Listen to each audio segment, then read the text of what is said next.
over a dozen of truck drivers of the Cameroon Petroleum Depot Company, Douala, carrying out a peaceful protest demonstration. They are denouncing the electronic system implemented by the buses. Quand tu charges le produit, ça ne touche pas le paquet. Et quand on vient jauger, on te donne un prix supérieur à ton jaugeage. As a result of the strike action, activities have been grounded with truck stations in front of the company.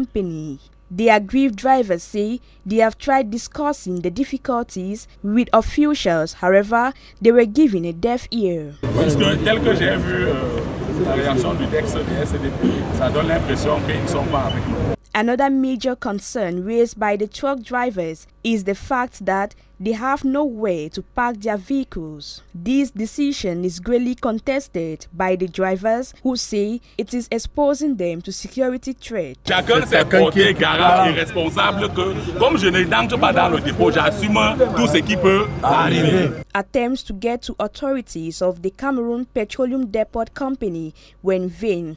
It is feared that if the problem raised by the drivers is not resolved in the days ahead, the problem may escalate.